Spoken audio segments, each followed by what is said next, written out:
As the United States focuses under the leadership of the Biden administration relentlessly on a conflict in Eastern Europe that is materially irrelevant to our interests, Latin America is falling apart, certainly from an American's perspective.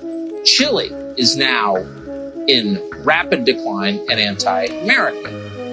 So that leaves Brazil as the only large economy in this hemisphere that remains pro-American. It's an enormous economy, ninth biggest in the world. Brazil has some of the deepest reserves of valuable natural resources on the planet. So if you care about the future of the United States, you ought to care deeply about the future of Brazil.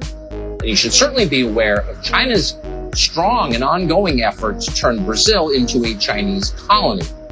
Now, the president of Brazil, Jair Bolsonaro, is again the only pro-American leader left in Latin America. And yet, for the first year and a half of his presidency, our president, Joe Biden, ignored his existence completely. And if anything, the State Department was hostile to the Bolsonaro administration. Recently, Biden did finally meet with Bolsonaro for the very first time at the Summit of the Americas. Felipe Martins is a senior aide to President Bolsonaro, and we're happy to be joined by him tonight. Mr. Martins, thanks so much for coming on. So your president finally met with the American president. Why do you think, considering that Brazil is the largest economy in Latin America, it took that long? Yeah, so as you say, Brazil is a very large country, very large economy, one of the 10 largest economies in the world. It has been that for 30 years. And Brazil was always part of the game. But for 2 years, we had this difficulty connecting with Washington, mainly with the White House. There was, of course, some connections with state and other departments. But now the meeting went well, and I think the reason why it took so long was the position that President Bolsonaro took, that election matters was something to be solved by Americans, and he would not call the election just because CNN and other media TV channels called it.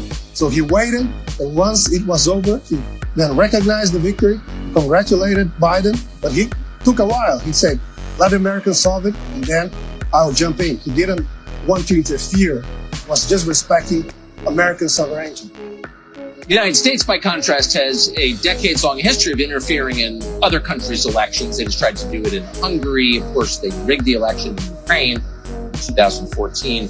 The election coming up in this country has grave consequences for the United States. I mean, the other candidate is openly pro-China. China's America's greatest adversary. Is your administration receiving any kind of encouragement from the Biden administration? So, as you say, since 2009, China has been gaining a position here in Brazil, and Lula da Silva is very open about his position, not only about supporting China and other superpowers into our region, but also about supporting terrorist groups, about supporting organized crime, about supporting dictatorships like Venezuela, Cuba, and Nicaragua. And yes, I think this meeting that we finally had, we were able to advance a little bit.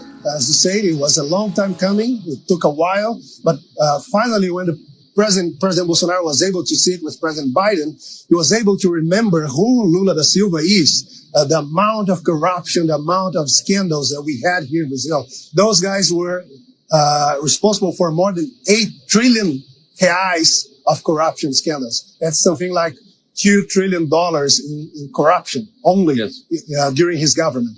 So the president told that to President Biden. He told something about the connections, and I think President Biden understood that it's better for the U.S., it's best for the U.S., for President Bolsonaro and a pro-democracy government to stay in power here in Brazil.